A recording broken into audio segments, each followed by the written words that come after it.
एक गांव था। उस गांव में एक बरगद के पेड़ पर एक चुड़ैल रहती थी। उधर से आने जाने वाले आदमी को बहुत परेशान करती थी। एक दिन रामू नाम का आदमी काम करके उसी रास्ते से लौट रहा था। जब वह उस बरगद के पेड़ के सामने आया तो उसे अजीबोगरीब आवाज सुनाई दिया। हा हा हा हा हा हा हा हा। फिर भी वह आवाज को नजरअंदाज करके जाने लगा। तभी उसी बरगद के पेड़ पर बैठे चुड़ैल पेड़ पर से ही बोला, हा हा हा हा हा, आज मैं तुम्हें खा जाऊंगी। कौन हो तुम और कहां से बोल रही हो? मुझे डर लग रहा है। कौन हो, सामने आओ। तब उसी बरगद के पेड़ पर से चुड़ैल उतरकर रामू के पास आकर बोला। आज मैं तुम्हें खा जाऊंगी। रामू बहुत डर गया था। रामू डरते डरते उस चुड़ैल से बोला। अगर तुम मुझे खा जाओगी तो मेरे बीवी बच्चों का क्या होगा? मुझे वह सब नहीं सुनना है। आज मैं तुम्हें खा जाऊंगी। तब रामू बोला। प्लीज चुड़ैल जी, मुझे मत खाओ। मेरे बीवी बच्चा भूखा है और वह लोग मेरे आने का इंतजार कर रहा होगा। मैं उन सबको खाना दे के आता हूं, तब आप मुझे खा लेना। अगर तुम नहीं आए मैं प्रॉमिस करता हूं बीवी बच्चों को खाना खिलाकर आऊंगा। तो ठीक है, जाओ। अगर तुम बीपी बच्चों को खाना दे के नहीं आए तो मैं तुम्हारे बीवी बच्चों को खा जाऊंगी। ठीक है, मैं खाना खिलाकर आऊंगा। यह बोलकर रामू डरते हुए घर जा रहा था और सोच रहा था।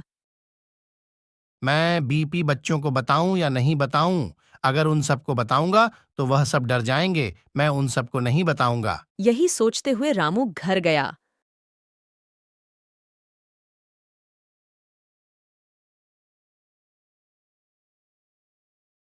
आप आ गए चिंटू के पापा।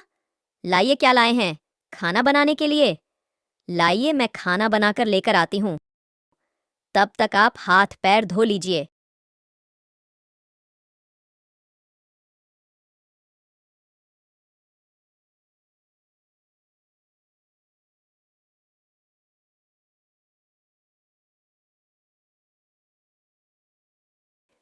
खाना खाने के बाद क्या सोच रहे हैं? बहुत रात हो गई। चलिए सो जाते हैं। तुम लोग सो जाओ, मैं बाद में सोऊंगा। ठीक है।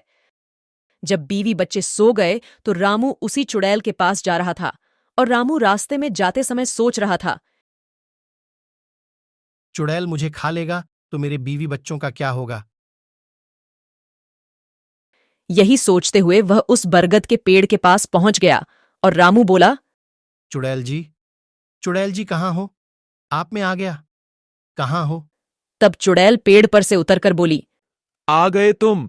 मैं तो सोची तुम नहीं आओगे। आ गए तुम। आप हाँ आ गया। मैं अब आप मुझे खा लो। मैं तुम्हारा ईमानदारी देख के बहुत खुश हुई, इसीलिए मैं तुम्हें नहीं खाऊंगी। सच्ची में आप मुझे नहीं खाओगी?